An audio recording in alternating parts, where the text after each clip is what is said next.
Boys toilet में आप लोग बॉयज हैं, आप लोगों को ज्यादा बेहतर पता होगा, लेकिन मस्तियां शरारतें होती होंगी। बॉयज तो फिर बॉयज है, वो तो पतलूनी शतलूनी के तौर पे देख लेते हैं, एक जो सामने नंगे भी हो जाते हैं। मैं तो नहीं उतार सकती, क्योंकि मैं उतारूंगी तो फिर तो वाज़ेह हो जाएगा। मेरी सुबह जब बस मुझे पिक करने आती थी सुबह 7 बजे, मैं उस वक्त अपने घर के अंदर बाथरूम जाती थी, और जब मैं वापस 2 बजे उतारी जाती थी मैं तब बाथरूम जाती थी। मैंने 5 साल अपना बाथरूम रोक के गुजारी है क्लास। मेरे वालिद साहब एक ऑल बॉयज स्कूल के अंदर डॉक्टर थे, और उनका ये प्लान था कि मेरी आंखों के सामने आ जाए, इस बॉयज कॉलेज के अंदर आ जाएगी तो ये प्रोटेक्टेड रहेगी, बिकॉज मेरी नजरों के नीचे होगी। अब it was just boys, just boys and me. 4 foot 11 inch मेरा कद था। बच्चाबाजी, पीडोफीलिया, बुलिंग, आपने 1000 लड़कों को जमा करके बंद किया हुआ है शदीद हार्मोनल एनवायरनमेंट के अंदर, और वहाँ पे there is one person who is not even a boy among them. और नजर आ रहा है ना, आवाज पतली है, चेहरे पे बाल नहीं है, कद छोटा है, भाई मिजाज उसका उस किस्म का है, जनाना उसका एक रवैया है उसको आप क्रिकेट के लिए बैट पकड़ाओगे, आप बॉल फेंकोगे तो वो उसकी चीख निकल जाएगी। मैं कौन हूँ, हु एम आई, मेरे साथ क्या चल रहा है, मेरे दिमाग में क्या बातें हो रही है, बाकी लड़कों की बलूगत आ रही है, वो जो बातें डिस्कस करे वो मेरे साथ नहीं हो रही, वो जिस्म की तब्दीलियों का जिनका जिक्र कर रही है मेरे जिस्म वो तब्दीलियां नहीं आ रही, मुझे बताने वाला कोई कुछ नहीं है, मुझे गाइड करने वाला कोई कुछ नहीं है, बायो की किताब में कोई जवाब मेरे लिए मौजूद नहीं है।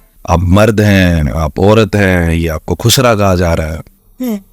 तब ये सारा तो एक 4 साल के बच्चे पे जब ये आएगा तो फिर मेरा ख्याल है कि आपकी वो बात बिल्कुल मुझे समझ आ गई कि 11 साल की उम्र में मैं एंजाइटी की पेशेंट, बिल्कुल, और 11 साल की उम्र में किसी को एंजाइटी हो जाए, अब घर वालों ने क्या किया?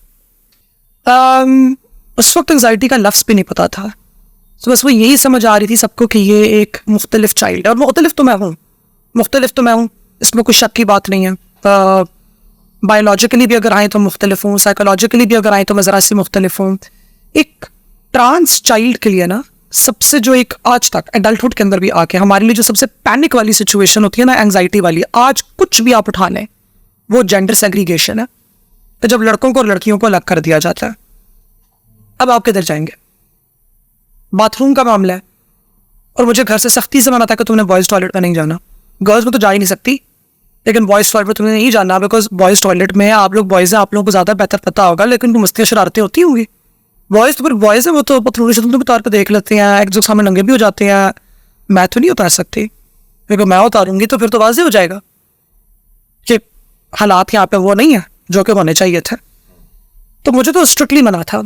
और प्रेप नर्सरी में ये हुआ कि मेरी एक बड़ी बाजी को जॉब लगवा दी गई उसी नर्सरी के अंदर। बहुत लाइक थी कि इनको ये भी इधर ही होंगी, तो वो मुझे लेकर जाया करती थी बाथरूम।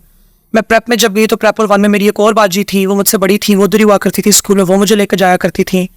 क्लास 2, 3, 4, 5 मैं स्कूल में बाथरूम नहीं गई। मेरी सुबह जब बस मुझे पिक करने आती थी सुबह 7 बजे, मैं उस वक्त अपने घर के अंदर बाथरूम जाती थी, और जब मैं वापस 2 बजे उतारी जाती थी मैं तब बाथरूम जाती थी। मैंने 5 साल अपना बाथरूम रोक के गुजारी है क्लास। पूरा स्कूल मैं बाथरूम गई नहीं हूँ। 1-2 दफा बहुत जोर का आ गया तो पता नहीं क्या हुआ मुझे, मैंने किसी तरीके से बहाना बनाया और मैं क्लास से निकली, और दूर करके एक हमारी थी जहाँ पे वो नहीं जू होता छोटा सा, 4-5 तोते रखे हुए होते हैं, मुर्गियाँ रखी हुई होती हैं बच्चों की, उसके लिए उसके पीछे करके एक का जो वो होते हैं हमारे जो स्वीपर्स होते हैं, उनका एक छोटा सा था जहाँ पे वो अपनी वो झाड़ू वगैरह रखते थे, तो एक छोटा सा कमोड बना हुआ था, मैंने देख लिया था। मैंने वहां पे जाकर पिशी की थी, छोटे पेशाब के लिए बस भाग के वहां पे गई थी। 2 दफा मैंने ये हरकत की थी, वो मैंने रोक के रखा हुआ था। सो ये जो जेंडर सेग्रीगेशन है ना, ये आपको बहुत एंग्जाइटी देती है। तो जब मैं 11 साल की हुई तो तब तो सेग्रीगेशन होगी। अब 6ठी क्लास क्रॉस कर लिया, 6ठी क्लास मैंने पढ़ी नहीं। मेरे वालिद साहब एक ऑल बॉयज स्कूल के अंदर डॉक्टर थे, और उनका ये प्लान था कि इसको मैं अपनी आंखों के सामने ले आऊंगा, कि मेरी आंखों के सामने आ जाए, इस बॉयज कॉलेज के अंदर आ जाएगी तो ये प्रोटेक्टेड रहेगी, बिकॉज मेरी नजरों के नीचे होगी। तो मुझे 5वीं जमात में कहा गया कि तू 7वीं जमात का टेस्ट कर। मैंने वो टेस्ट दिया और मेरी एंट्रेंस एग्जामिनेशन के अंदर कोई 19वीं पोजीशन आ गई, तो मुझे तो एडमिशन ऑफर हो गया, लाइक में थी, खुदा ने दिमाग दिया हुआ था। 7वीं जमात में जब मैं दाखिल हुई तो अब तो देयर वाज नो सेग्रीगेशन, अब it was just boys and me. 4 foot 11 inch मेरा कद था, एक ऑल बॉयज स्कूल के अंदर। और ऑल बॉयज स्कूल के अंदर क्या होता है आप सबको पता है, पर्टिकुलरली अगर वो बोर्डिंग स्कूल भी साथ में हो।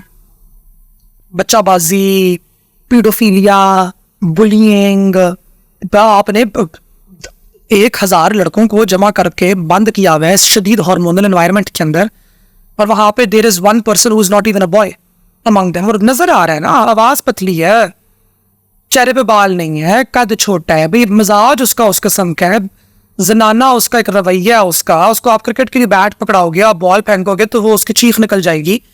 वाज़ेह सी बात है, मैं ये नहीं कह रही कि हर औरत ऐसी होती है, ये मेरा पॉइंट नहीं है। माई पॉइंट इज दैट उसका वो मैस्कुलिन एटीट्यूड बिल्कुल भी नहीं है।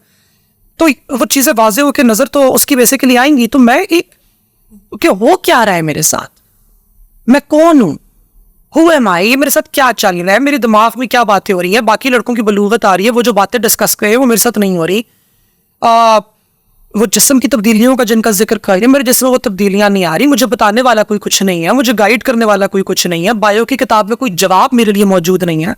बायो के टीचर से मैं पूछूं तो उनके पास मेरे लिए कोई जवाब नहीं है। अम्मी अबू से तो आप पूछ भी नहीं सकते, अम्मी अबू से तो आप नहीं पूछ सकते ये वाली बात है। हालांकि मेरे भी वो अच्छे अम्मी अबू हैं, लेकिन वहां से भी कोई काउंसलिंग, कोई गाइडेंस नहीं है। इंटरनेट का दौर नहीं है कि मुझे कहीं से कुछ, तो भाई मैं हूं कौन, मुझे कुछ व्हाट हु एम आई, इस सवाल का जवाब भी मेरे पास नहीं था। And that is what basically cause the anxiety and the depression. Anxiety से भी ज्यादा डिप्रेशन हुआ था मुझे, एक खफगान की एक बीमारी बेसिकली एक तरह से। That is where it all started कि पहले तो सेग्रीगेशन है, सेग्रीगेशन में यू आर मिसफिट। अब इस सेग्रीगेशन के बाद एडल्टहुड में आके आपको बता दिया कि एडल्टहुड आपका आ ही नहीं रहा, क्योंकि आपके हार्मोन्स ही नहीं है। बाकी सारे बालग हो गया, बालग ही नहीं हो रहे। तो ये क्या है, यानी कि ये आपने मेरे ख्याल से एंड्रॉइड को आपने बिठा दिया आईफोन्स के बीच, फिर उसको समझ ही नहीं आ रहा, उसको बताने वाला ही नहीं है।